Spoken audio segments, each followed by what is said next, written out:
Ssente z'ebibiina by'obufuzi ssentebe w'ekibiina kijjeema bakukulumidde akakiiko k'ebyokulonda. Akagamba nti mwaka gw'ebyokulonda ebibiina bifune ssente za kyekanyi ako yagaana okukakola ki okukassa mu nkola. So ng'ate mawulire gaffe amalala okufa kwa paapa Francis enteekateeka z'okuziika zifulumiziddwa waakuziikibwa olw'omukaaga lwa ssabbiiti ejja. Emitwe Gano ge mawulire gaffe agaguddewo mu bujjuvu tuula kalira tutambule fembi tukirize tugatandike ne bannaffe ab'e Katonga. Bannabyabufuzi ku luguudo lw'e Katonga bali mu kaweefube ow'okuwandiisa ekibiina ki People's Front for Freedom. Bano bategeezezza nga bwe bazzeeyo buto mu kkooti enkulu okulaba nga balwanirira eddembe lya Dr. Kiza Besigye. Bano nga bakulembeddwamu Ssaalongo Erias Lukwago bagamba baagala kkooti enkulu eddemu erambike ku nsonga ya Dr. Kiza Besigye okuddamu nate okufuna eddembe lye asobole okwetaaya nga bannayuganda abalala.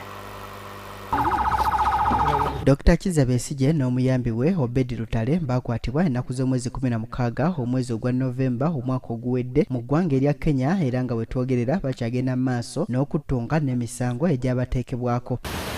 Bano bazze basimbibwa mu kkooti ez'enjawulo nga basookera mu kkooti y'ekinnamagye etuula e Makindye newankubadde obuyinza bwayo bwakobebwamu ebituli kkooti ensukkulumu ku ntandikwa y'omwaka guno.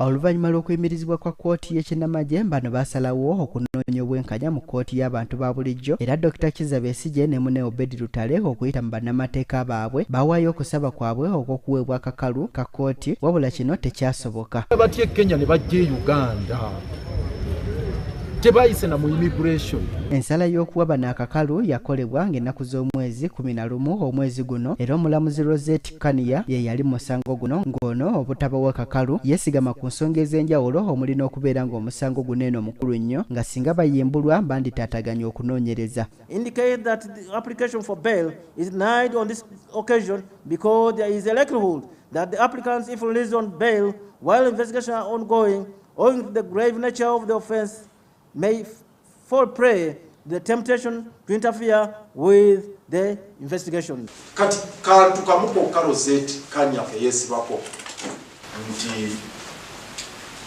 olwokubanga omusango guno munene ogwa treason Dr. Besigye ayinza okukemettererwa oba okukemebwa okola ebikolwa ebiyinza okutaataaganya okunoonyereza ako tukeetegekedde akasonga njagala bakakasa tukebakidde bagalido okuva Rosette lwe yakwogera netubikula mu nsi nyingi. Kati olwaleero bannakatonga era baluubirira okuteekawo ekibiina ki People's Front for Freedom nga bakulembeddwamu Ssaalongo Erias Lukwago bategeeza nga bazzeemu okussaayo okusaba kwabwe okw'okweyimirirwa mu kkooti enkulu. Eri application number 282 eya 2025 nga tugamba nti tukomyewo tugamba balamuzi tukomyewo kubanga bail application munatusemi otebeerako apiiru tosobola kujulira genda mu kkooti yawo kesiro aliwo agamba nti singa bakuma bail era oddayo mu kkooti y'emu. Lukwago ategeezezza nga bwe bazzeeyo mu kkooti enkulu okulaba nga balwanirira eddembe lya Dr. Kiza Besigye kubanga ebimu ku byali mu nsalawo ya kkooti eno tebyateebwamu kitiibwa. Kyetusaba kiri eki nti olwaleero nga bwetugitaddeyo bail application bagifixinge mangu ewulirwe then tuleme kukandalizibwa kuba luli yagwawo mwezi mulamba nagamba lulingi yanga 11 April. Ono agamba Dr. Besigye yali atuukiriza buli kimu ekimwetaagisa okweyimirirwa wabula ne bibuusibwa amaaso. Tugenda ebisooka ebisinga byaggwa. Ekisooka kkooti yasalawo dda nti Dr. Besigye muntumula nnyo statesman musajja ow'ekitiibwa bwe baali bawaddeko bail ku misango eminene ennyo egya rape egya treason egya terrorism n'atadduka era n'ataataaganya kunoonyereza ekyo kyaggwa. Ekyokubiri ogamba nti wa advanced age nti mukadde myaka 69 era tetucelebrating olwaleero ekyo nakyo kyaggwa.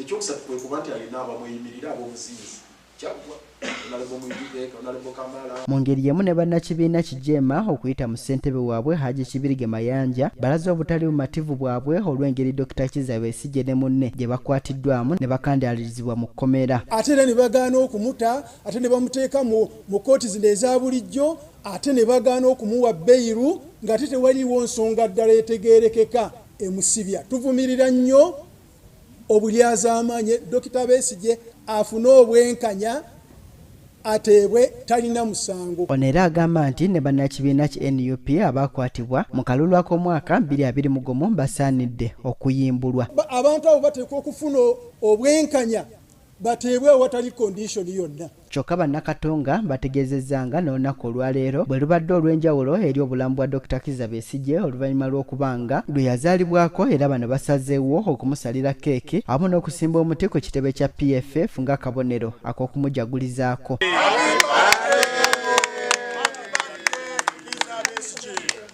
Nze Charles Katamba ku Agagudde TV agaguddewo.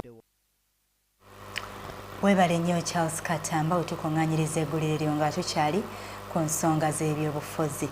Eby'eggwanga Uganda bo bannakibiina kya Jema batabukidde akakiiko k'ebyokulonda olw'okubeera ne kye bayise kyekubiira bwe gutuuka ku nsimbi eziweebwa ebibiina by'obufuzi. Bano bagambye nti tewali bwenkanya yadde era akakiiko kandibanga kaava dda ku ssemateeka. Bino byogeddwa ssentebe w'ekibiina kino Muhammad Mayanja Kibirige bw'abadde atangaaza bannamawulire ku bigenda maaso mu kibiina.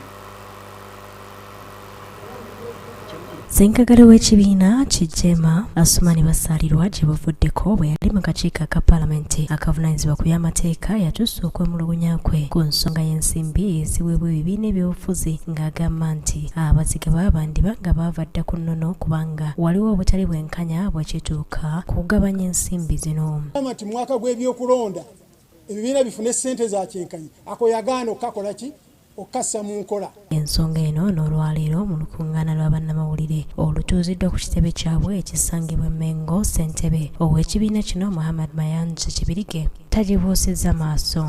Naye ate gavumenti y'abano bannaffe bwetuuka mu akawaayiro yakolako kali akamu akagiwagira ti buli bantu bagabane bafune ssente okusinziira ku ki ku numerical strength. Ono atuuse n'okunokola y'akawaayiro mu ssemateeka akakkiriza ekibiina okufuna kyenkanyi ensimbi zino naddala mu mwaka gw'ebyokulonda kyokka nga kino kakisuula mu guluka. Etteeka eryo ligamba nti ebibiina by'obufuzi ebyenjawulo bijja kufunanga ssente okusinziira ku bammemba ba paalamenti bebirina mu paalamenti mu myaka 4.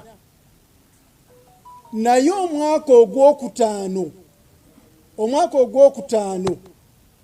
ogwokulonda ebibiina byonna bijja kugabananga ssente kyenkanyi. Ensimbi ezibaweebwa zaatuuka okubawula ku bannaabwe abaatuuse n'okugwa mu kibiina nga bategeeza nti basiibuusa empisa okusinziira ku kwogera kwe nti obukadde 10 obubaweebwa okuddukanya ekibiina tebumala. Ng'oddira ssente ezo n'ogamba nti ozikozeemu National Delegates Conference weetaaga ssente za myaka 2 okutuuka ku 3 sirinnyinga milioni 300 ate nga buli mwaka Jema efuna milioni 10. So weetaaga ssente za myaka 2. Ensonga y'abamu ku baali bannakibiina kino nga Kyamundu Ssentongo ssentebe bagamba nti bavuganya ekibiina kyabwe nayo Kibirige tagibuusizza maaso wabula agamba nti ono akozesebwa abantu abamu okuttattana ekibiina kyabwe. Kyamundu akozesa ssente naye nga tubuusabuusa wazi gye ziva ziringa ssente zino ezimuweebwa ajja atabangula ejjeema naye nga si kiki sizize. Ayongeddeko nti tekyabadde kigenderere abantu bano okubawummuza mu kibiina wabula okusiibuka empisa kaabadde kaze kaabwe ne basalawo okubeekutulako. Alina ekizibu kye kya mpisa. Muntu empisa ze si nnungi. Alowooza nti bw'abeera awantu oba bw'abeera minisita yateekwa okukulira olukiiko lukolaki olufuga ekibiina. Ekirala ayongedde n'akakasa ng'ekibiina bwe kikyaliwo nga kigumu era nga batunuulidde ensonga 3 okuli okuzza obujja ssemateeka, okuteekerateekera abaneesimbawo n'ebirala era nga bano baakusimbawo n'omuntu ku kifo ky'omukulembeze w'eggwanga. Nti ssente zonna ze tulinawo ezo entono zigenda mu kulaba nti nno tuzikozesa mu kumaliriza omulimu gwa constitution naye ate n'ekirala okuyambako ku bakandideeti baffe be tugenda okusimbawo ku mitendero egy'enjawulo. Ekibiina ki Justice Forum Jema kyakubeera n'ettabamiruka w'okulonda obukulembeze obujja mu mwaka gwa 2028 nga kino kitegeeza nti obukulembeze obuliko nga bukulemberwa omubaka owa Bugiri Asumani Basalirwa nga pulezidenti w'ekibiina si bwakukyusibwa kati. Kusalawo ensonga eno bw'eneegamba nti baagobeddwa mu butuufu nga bagobwa mu Jema tebagenda kudda. Bw'eneegamba nti nno baagobeddwa mu bukyamu nga bakomawo kubanga tuli bantu abakkiririza mu mateeka. Ate bo abasuubuzi b'amaliba mu ggwanga Uganda wansi w'ekibiina ekibagata ekimanyiddwa nga Uganda Chinas Association ne Uganda Leather Allied Association bakaabidde mu maaso g'ababaka abatuula akakiiko k'ebyensimbi nga basaba obuyambi basobole okukakkalabya emirimu gyabwe bano okutuuka oba okwesanga mu mbeera eno babadde mu kakiiko nga beekubira enduulu basobole okuyambibwa naddala ku nsonga ey'emisolo egisukkiridde awamu n'ebbula ly'amaliba agali ku mutindo. Wabula ssentebe w'akakiiko kano Amos Kankunda aliko byabasuubiza. Olw'ebbula ly'amaliba mu ggwanga agali ku mutindo, abagasuubula bavuddeyo ne beekubira enduulu eri abakwatibwako okuyambibwa basobole okutuusa amaliba mu ggwanga, kibayamba okusigala nga bakakkalabya emirimu gyabwe obulungi era babitaddemu ebiraato mpaka ku paalamenti. Mugabe Yasin ssentebe wa Uganda Toners Association agamba nti mu ggwanga mulimu ebifo 3 byokka ebibawa amaliba wabula ku bino 2 byokka bye birina amaliba agatuukaganye n'omutindo. On what is happening on the ground, I know my other colleagues in the footwear industry are being starved because we're not giving them finished leather, and they end up importing from neighboring countries which quality is not as good as Uganda quality. So, Mr. Chairman, if this one is preserved for the local industry, and then the local industries can make the finished leather, honorable member, that's when the equation comes in. Bano babadde balabiseeko mu kakiiko ka paalamenti akavunaanyizibwa ku byensimbi okusobola okuwa endobooza yaabwe ku bbaga eriyitibwa Hides and Skin Amendment Bill 2024. Bano basabye gavumenti ebakwasizeeko basobole okufuna amaliba agamala okutuusa ku basuubuzi bannaabwe ebweru w'eggwanga. To help the sector grow, we have to keep on adding value to the product. So if there is no impetus for the tanners to keep in production and keep on adding value onto the production they do, then there is no business, as well as the government cannot benefit out of that business. So statistically, for local consumption, we have produced 1 million pairs of shoes for the year 2023-2024. And for export market, we are not yet there. Ababaka baaniriza abasuubuzi bano ne bategeeza nti bagenda kukola buli kisoboka okulaba ng'emirimu gyabwe gitambula bulungi. An economic development. We want to see how when we deal with this amendment, how it will impact on the economy. If all the hides are being processed into shoes here, and you are producing shoes, your members, is that the status? I think they're asking for is that in the fair competition, can there also be a levy? Ssentebe w'akakiiko ka paalamenti akavunaanyizibwa ku byensimbi Amos Kankunda bano abagambye nti wakwongera okuyita abasuubuzi bano basobole n'okugasimbagana n'ekitongole ekiwooza ky'emisolo ki URM. That some of these products under the association are being used by some industries to process and make shoes. This is what should have come out, and this is what he was emphasizing. So that you come out clear and say, some of the industries that use your products are X, and they produce shoes. So that you're able to back this argument now that you're bringing in, wabula watuuse ku nsonga y'okukyalira abasuubuzi b'amaliba gano ategeezezza nti waliwo endowooza enkyamu nti be bakyalira babawa enguzi. Standards. Maybe UNBS should come in to guide and support so that your product now improves and is able to hit the international market and be able to export. But from your presentation, you leave a lot of gap in terms of the raw material that you're trying to protect to go into value addition that we are supporting. Mu kiseera kino abasuubuzi bano bafulumya ttaani 3,000 buli mwaka, so nga mu ggwanga bafuna ttaani 6 buli lunaku. Ekyongera okwoleka olwatu nti Uganda efulumya amaliba matono nnyo ddala okusinziira ku geetaagibwa era etteeka erigambibwa okukolebwamu ennongoosereza eryabagibwa mu mwaka gwa 1964. Mu kiseera kino waliwo bingi ebikyuseemu era waliwo bingi ebisaana okukyusibwamu. Brenda Mariam Chipo yakusakidde eggulire lino ku Agagudde TV ku Parliament.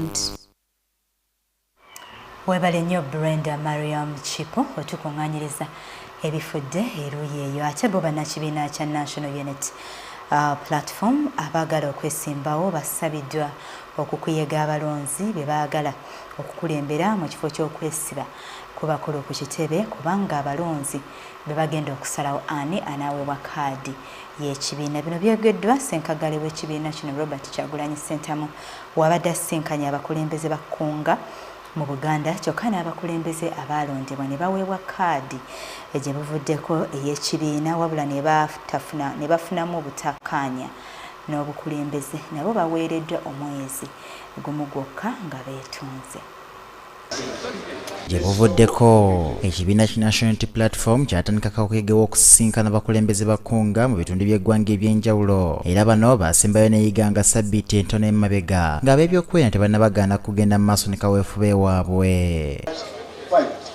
Kati olwaleero bannakibiina ki National Unity Platform bazzeemu enteekateeka yaabwe era abakulembeze baabwe nga bakulembeddwamu pulezidenti waabwe Robert Kyagulanyi Ssentamu basinkanya abatwala Konga mu bitundu bya Buganda. Akulira okukunga mu kibiina kino Fred Nyanzi Ssentamu asabye buli muntu eyeggwanyiza okwesimbawo okuvaayo awatali kwetiirira okusobola okuvuganya. Ekibiina kino kiri generational. Temulina nsonga gye mugenda kutuwa nga temwanguza abavubuka. Kyemani Wakunga atawanguza abavubuka banne tujja kubuuza ebibuuzo bingi. Abakulembeze mwenna batubbi abavuddeyo nga tetuwanguza abavubuka ate munabamwogera ki? David Lewis Lubongoya Ssabawandiisi wano annyonnyodde ekigenjera ky'olukuŋŋaana lwe babadde nalwo. Ngeno oba training eno yategekeddwa ogezaako okwepreparinga okweteekateeka olwa protest vote gye tugendamu. Tubadde tubagamba nti kano akalulu ke tugendamu kajja kuba kanjawulo nnyo. Twagala tugenda mu kalulu ak'okwekalakaasa ke bayita protest vote. Akulira oludda olwabula gavumenti Joel Ssenyonyi yeekokkodde ebikolwa bya gavumenti ne poliisi okuziyiza enkuŋŋaana zaabwe, kyokka ne bawa omwaganya bye bavuganya okukola bye baagala. Poliisi ennaku zino naddala abakulembeze baabwe tebategeerekeka. Bagenda balowooza nga sina abaana bato ne mu ngeri ennafu ennyo. Ate nga kigenderere. Ye omumyuka wa pulezidenti wa NUP mu Buganda era omubaka wa Butambala Muwanga Kivumbi agamba nti ekiseera buliko kye yeekwasa okukissa ebbali balwana okukyusa obuyinza okununula Uganda. Wetuuse ng'omulembe oguliwo tetulina kwekwasa, tulina okuggyako abakulembeze abaliko tuseewo obukulembeze obuki obulala. Ate okulemererwa ogwo omukisa tetugukola ki tetugulina. Agamba ng'ekibiina baakussa amaanyi mu bifo NUP mwetafuna buwagizi bw'amaanyi saako n'ebyo ebifo omuli abantu baabwe abaava ku mugendo. Bawulira ng'ogenda mu kifo nga mulimu owe-NRM, nga mulimu owe-DP atali naffe, nga mulimu bwe tutategeera gwe ogonze mu Blue Ocean, tugenda kuteekako amaanyi gaffe gonna Mukama Katonda ge yatuwa. NUP bagunjawo omulamwa kwe bagenda okutambuliza kampeyini zaabwe mu kalulu k'omwaka ogujja oguyitibwa protest vote. Kyokka bannayuganda bangi beebuuza kye kitegeeza. Kivumbi akinnyonnyodde era asekeredde banna NRM abaatandika kaweefube nga baagala okununula obuwagizi bwabwe. We are going to do two things mwaba oluzungu mutegeere bulungi. Ono Museveni wave a high degree of necessity, essentiality and inevitability. Robert Chagulanyi, President wa National Unity Platform bw'abasa Zindalo. Abegwanyiza kadi ya NUP abawadde gabowa okudda mu bantu mu ngeri y'okubeefasa kubanga bwe bagenda okusalawo alina okuweebwa kadi. Njagala okubasaba abeesimbewo mutuwe ekifaananyi ekirungi. This is not a do or die. Gwe oba ofiira ku munno ng'oli mwetegefu okugyayo buli mpisa ensiiwufu kubanga oyagala kifo. Mu kifo ky'okusembeza okumpi n'ekifo kigenda kusembeza wala n'ekyo ekifo. Kyagulanyi n'ekivumbi bakyogedde mu lwatu nga babawadde ensalesale wa mwezi gumu gwokka abaka abagira kadi y'ekibiina kyabwe kyokka ne bava ku mulamwa okukomawo okwetonda. Mwe basanze ndi abakyala yonna yonna mwe bakozesa.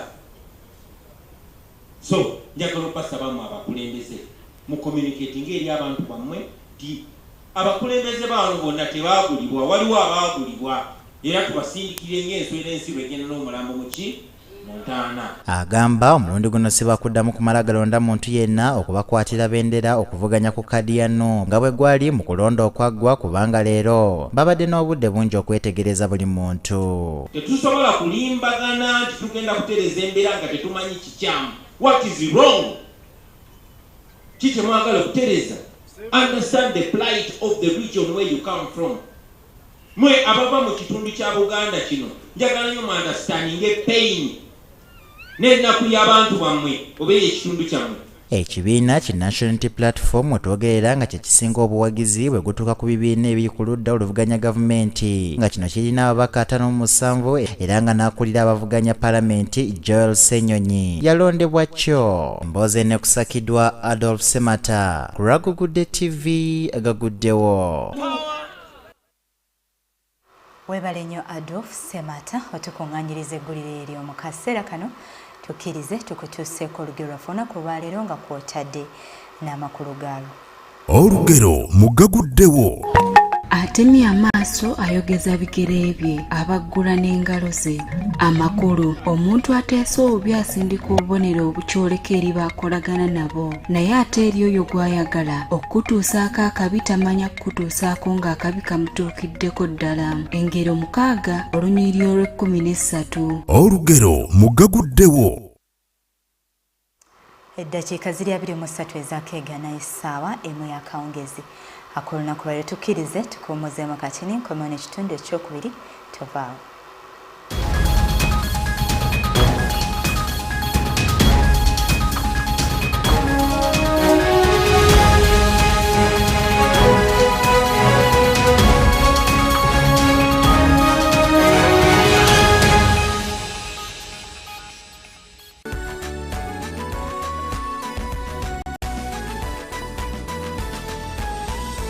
Agagudde TV, transforming your life. Are you a resident of Wakiso, Nansana, Senge, Namusera, Kampala, and other neighboring areas looking for a school with a modern, comprehensive learning environment, qualified and caring teaching staff with a trustworthy support team? Look no further. Take Time Kindergarten and Take Time Junior Schools develop your child's learning capabilities to greater heights in a God-fearing setting. We nurture leadership, responsible citizenry, academic and co-curricular excellence like sport, swimming, and other activities. We offer pick and drop services for our learners in our clean fleet of shuttles. We also have both day and boarding options. Registration is in progress from kindergarten to P7. Contact us via phone or WhatsApp on 0784 448833 or 0743 448833. Find us at Naluvule Senge along Kayunga Kawanda Road. Take time, lead to excel, and excel to leads. In the neighborhood, near stagnant water and mosquito breeding sites, malaria lurks, always waiting to strike. But fear not, for here comes Mr. Vaxa, the ultimate protector against malaria. For years, malaria has been one of the biggest threats to children under 5, making them weak and even putting their lives at risk. But now, the government is introducing a new solution, the malaria vaccine. The malaria vaccine is now in the routine immunization schedule. the malaria vaccine is administered in 4 doses at 6 months, 7 months, 8 months, and 18 months. This vaccine will provide extra protection against severe malaria. And don't forget, routine immunization protects children from many deadly diseases. Every vaccine matters. Visit the nearest health facility for routine immunization services today.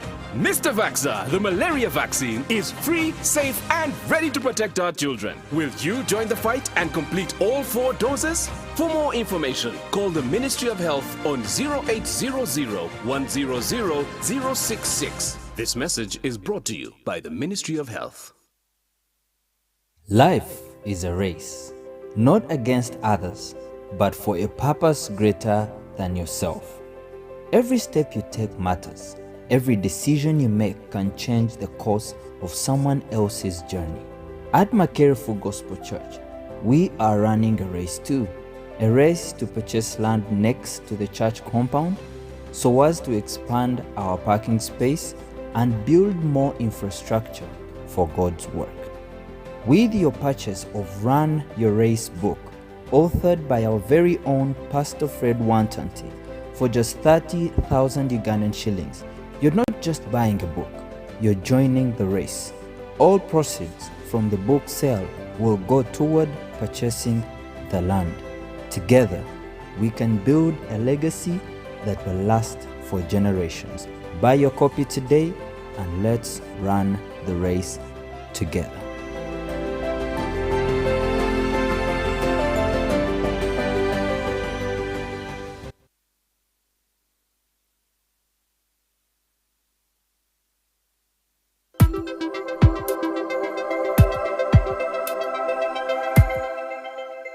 No greater achievement is possible without consistent work, and the end of labor is to gain leisure. The Workers' Ministry of Makere Full Gospel Church presents to you the Workers' Getaway on the 1st of May, Labor Day at Lakes of Grace Resort, Muduma.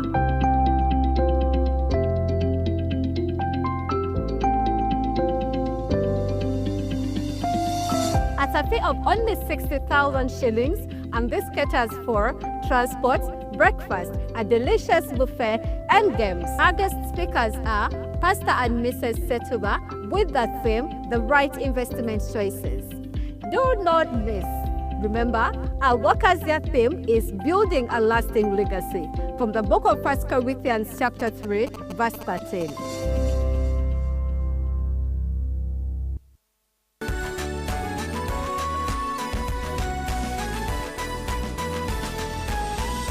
Agagudde TV, transforming your life.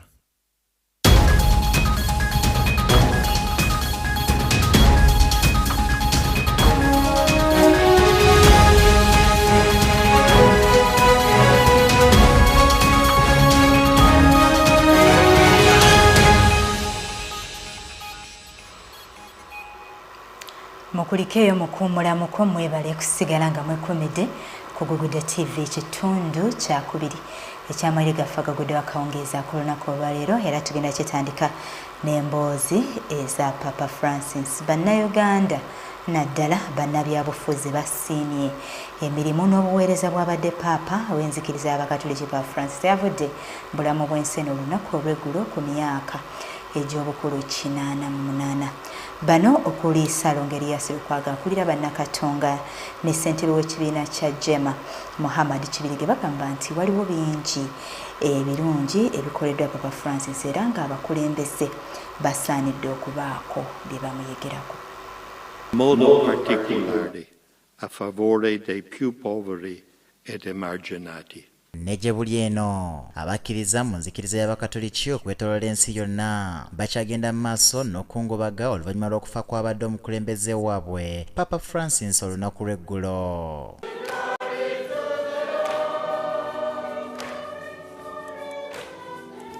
Wano abakulembeze mu Uganda okuli bannabyabufuzi ne bannaddiini bavuddeyo okwegatta ku nsi yonna okuyita mu kungubaga n'okusiima emirimu omugenzi gy'akoledde ensi emyaka gy'amaze mu buweereza.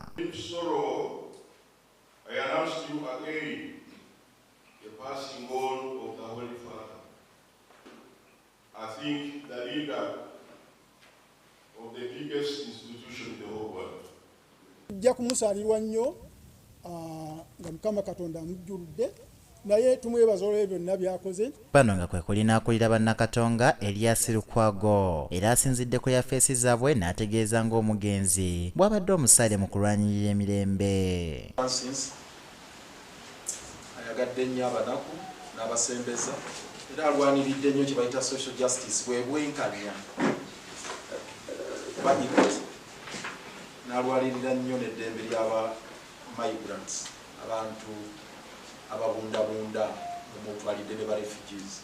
Ono agamba nti Papa Francis yatuuka n'okukyayirako amawanga gali ku ssemazinga wa Africa 3 okuli Uganda, Democratic Republic of Congo ne South Sudan. Ajja kujjukirwa nti ye paapa yekka mu bulamu bwe nga paapa asobodde okukyalira ensi 3 eza East Africa.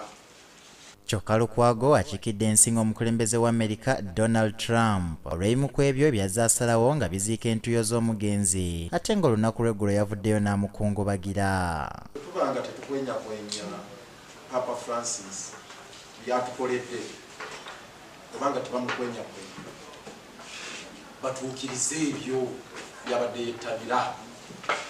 Ne bannakibiina kijeema okuyita mu ssentebe waabwe Muhammad Kibirige basiimye emirimu omugenzi gy'akoze. Ebintu bingi naye ekimu ku bye byakoze abadde alwanirira obwenkanya ekyo tetukirinaamu kubuusabuusa.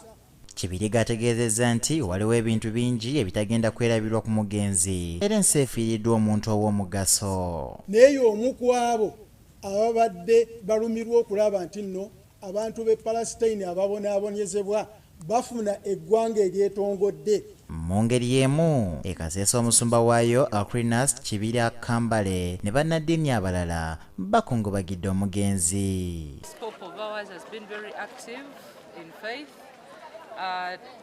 First of all, preaching about peace, justice, reconciliation, and love in our families and love for each other.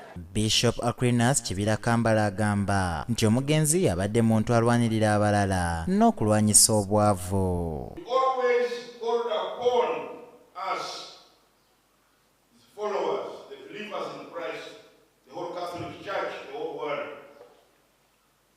to bring joy, to show love, and to protect the poorest. Abanakwa, the refugees and migrants. Asabye abakkiriza okwetoloola ensi yonna okuyigira ku mugenzi Papa Francis era babeeko bye bakyusa mu bulamu bwabwe. One Chinese American has told me, Uganda, you know what you have. If people can work hard here, in 20 years, Uganda will not be among the poor countries. Omubaka wa palamenti owa munisipaali y'e Kasese Francis Kifula n'abantu abalala nabo baliko bye boogedde ku mugenzi. Such a lead of that magnitude leaves us with so much in hurting because most people have been looking forward to see that he guides them in much more things that they are doing on earth. Emboozi ekusakiddwa Charles Katamba ku Agagudde TV agaguddewo. Webale nnyo Charles Katamba otukuŋŋaanyiriza egguliriro nga tukyali ku mboozi ya Papa Francis ngano yafiiridde ku myaka 88 egy'obukulu. Olunaku olwaleero tusazeewo okutuusaako ebimu ku byafaayo by'ebitonotono by'obadde tumanyi era nga kikakasiddwa nti ono waakuziikibwa ku lunaku olw'omukaaga olwa ssabbiiti ejjanga ennaku z'omwezi 26 omwezi guno era n'egye buli eno obubaka obw'okusaasira ensi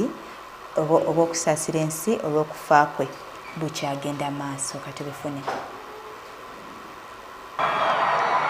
Olunaku lw'eggulo ensi yonna n'abakkiriza naddala mu nzikiriza y'ekikatoliki baabuutikiddwa ekiyongewero ky'okuviibwako Papa Francis ng'ono yabadde Papa w'enzikiriza eno ow'ebibiri-nkaaga-mu-mukaaga era olwaleero tusazeewo okutuusaako ebimu ku byafaayo bye. Papa Francis oba muyite George Mario Bergoglio nga gano ge mannya ge ag'obuzaaliranwa yazaalibwa nga 17 Ntevu wa 1936 era nga Katonda yamujjuludde okuva mu bulamu bw'ensi eno 2021 Apuli w'omwaka guno nga yabadde akuira Eklezia Katolika ko n'eggwanga eryamu erya Soviet of Vatican City State okuva we yalondebwa mu 2013 mpaka w'afiiridde. Ono yabadde omwana omukulu w'Abaganda ba bataano abazaalibwa Mario Jose Bagagoglio ne Regina Maria Sivoli, ate nga Maria Elena Bogagoglio ye muganda wa Paapa yekka akyali omulamu, so nga abaamusooka eddezira ku makuliko Oscar Adriani, Martina Regina ne Roberto Horacio. Paapa yasomera ku Wilfred Boron de los Santos Angeles, nga ono we yava ne yeeyunga ku ssomero ly'ebyemikono erya Escuela Técnica Industrial kono okutikkirwa diploma mu bukugu bw'okutabula zi chemical, era nga yakola emirimu egy'enjawulo omwali okukolera mu laboratory, okukola obwa bawunsa n'ogw'okulongoosa. Ku myaka 21 gyokka ng'ono amaze okuwona anemia n'obuzimba busatu obwamuviirako okuggyibwamu ekitundutundu ky'amawuggwe ge. Ono yatandika okusoma obuseminaaliyo mu Immaculada Conception eyali esangibwa mu Villa Devota Benus Alies ekya Argentina, era oluvannyuma lw'emyaka 3 yegatta ku Society of Jesus,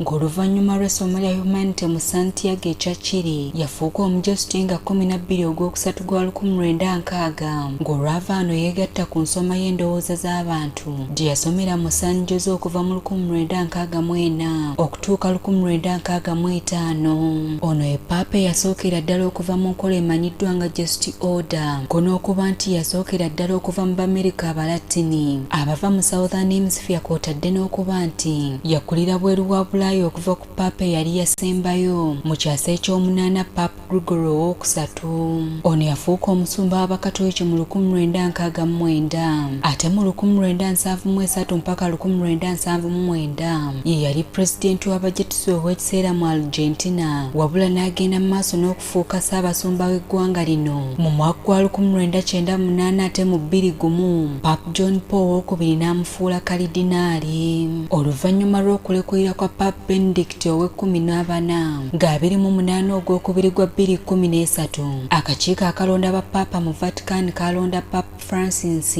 ng'omusikaawe nga 13 ogwokusatu gw'omwaka gwe gumu ku myaka 76 egy'obukulu. Ono oluvannyuma lw'okulondebwa yayabulira amannya ge agabuzaayirano era n'alonda erinnya lya Francis ng'erinnya lye ery'obwa Paapa okusobola okussaamu ekitiibwa St. Francis ow'e Assisi. Paapa Francis abadde wa ttumu nnyo olw'enneeyisaayo ebiseera ebisinga obungi ddala ng'omuntu wa bulijjo, okunyiinyiitiza ekisa kya Mukama, okussaawo okulabibwa ku mutendera gw'ensi yonna nga Paapa, okufaayo eri abanaku ko n'okuwoma omutwe mu kussaawo okwogerezeganya kw'okuteekawo obumu mu nzikiriza ez'enjawulo.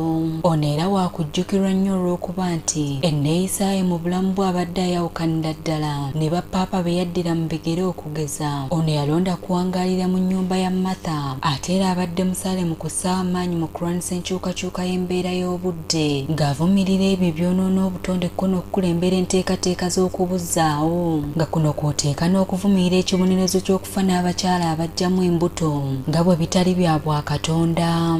Mu mirimu egitaba amawanga, Paapa yakola kinene okuzzaawo enkolagana ya Cuba n'Amerika, okussaawo okuteeseganya mu China ku buyinza bw'ekibiina ki Communist Party mu kulonda ba Bishop mu ggwanga lino ko n'okukwasizaako ababundabunda. Ono era abadde musaale mu kulwanirira obukuumi bw'abantu abanoonya obudda mu mawanga amalala ng'agamba nti buvunaanyizibwa bw'amawanga gano awamu n'okuvumirira amateeka aganyigiriza abanoonyi b'obubuddamu agayisibwa abakulembeze abatali bamu, gamba nga Donald Trump owa Amerika. Ono era nga 8 ogw'Okwakumi gwa 2005 yalondebwa okukulembera abeepisikoopi mu Argentina okumala emyaka 3.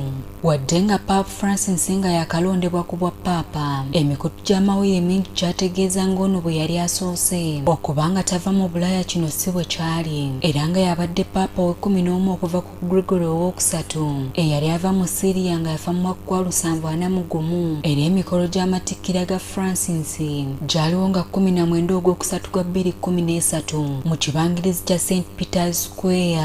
Ono okumanya nti obulamu bw'abadde abutambuliza ddala ng'omuntu wa bulijjo, n'ekiro kye yalondebwako nga Paapa yasalawo okutambulira mu bbaasi ne bakalidinaali mu kifo ky'okukozesa entambula y'abapaapa okudda ku wooteeri ye, ate enkeera waliwo n'alambula abalwadde mu ddwaliro lya George Maria ng'eno yagenda mu maaso n'okunyumya nabo kw'otadde n'abasawo. Ng'amaze okulondebwa ku bwa Paapa yagenda mu maaso n'okugyawo akasiimo k'abakozi ba Vatikani akali mu bukadde bwa pawunda bw'atyo n'assaawo ensimbi eza euro 2.5 buli mwaka okuba nga ziwa abakalidinaali abatuula ku kakiiko akakakkalabya banki ya Vatikani. Ono era ng'oggyeko emirimu gy'obwa paapa awandiise obutabo obuwerako obuzzaamu abantu essuubi, okubuulira enjiri, okubuulira ku butuukirivu ng'akamanyiddwa nga Lumen Fidei, akatuumibwa Rejoice and Be Glad, akafratei tuti kw'otadde n'obulala bungi. Wadde ng'ono mu kiseera kye yafuukira paapa mu 2013 kyali kyategeezebwa nga bwe yali mu mbeera ennungi. Mu 2020 yagenda mu maaso n'okutawaanyizibwa influenza kw'otadde ne viivi eryamuviirako okutandika okutambulira mu kagaali awamu n'okukozesa omuggo. Wabula mu mwaka gwa 2022 yatandika obujjanjabi bw'evviivi era nga kyamuviirako n'okwongezayo olugendo lwe mu ggwanga lya DR Congo n'eggwanga lya South Sudan kyokka mu Gwokusatu gwa 2023 yaddusibwa mu ddwaliro mu Roma oluvannyuma lw'okufuna obuzibu mu kussa. Ono era mu bulamu bwe awangudde engule nnyingi okuva mu mawanga nga Bugirimaani, Bolivia, Poland, America n'amalala mangi, okubbulwamu enguudo mu mawanga nga South Sudan, okuzannyibwamu firimu nga Call Me Francisco, okukolebwamu documentaries n'ebirala bingi. Kinajjukirwa nti mu mwaka gwa 2024 yatongoza ekitabo ekirambika enziika y'abapaapa omulundi ogwokubiri, ng'ono yali ayagala okwesalirawo wa wanaaziikibwa nga babbishopu, omuli okuba nti ayagala aziikibwe mu ssanduuke era nga ye paapa agenda okusooka okuziikibwa ebweru wa Vatikani okuva ku Paapa Leo ow'e13, ng'ono wakuziikibwa mu Santa Maria Basilica. Paapa Francis wafiiridde ng'aweza egy'obukulu 88 nga yatuvudde ku maaso olunaku lw'eggulo ku ssaawa 1:35 nga kigambibwa nti yafunye stroke oluvannyuma lw'omutima gw'okusirika era nga yafiiridde mu maka ge aga House of Martha. Zenovisha Bakanansa ku Agagudde TV agaguddewo. Webale nnyo Novisha Bakanansa otukuŋŋaanyiriza otutuusaako eggulire eryo katutwale butereevu mu kanyomero kaffe ak'ebyafaayo tukuwummuzeemu n'ebimu ku byaliwo olunaku olwaleero ng'ennaku z'omwezi 22.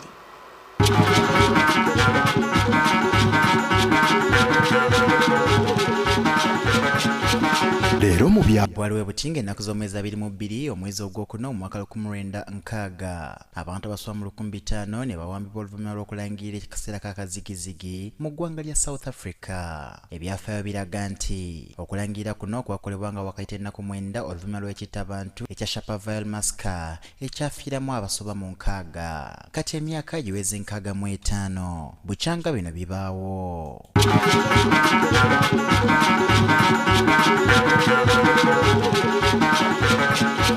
Leero mu byafaayo.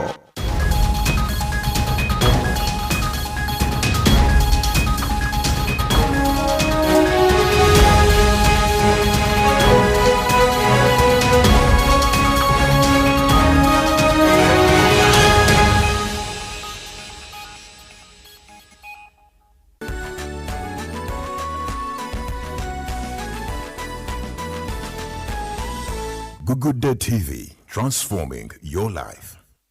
Life is a race, not against others, but for a purpose greater than yourself. Every step you take matters. Every decision you make can change the course of someone else's journey. At Makerefu Gospel Church, we are running a race too.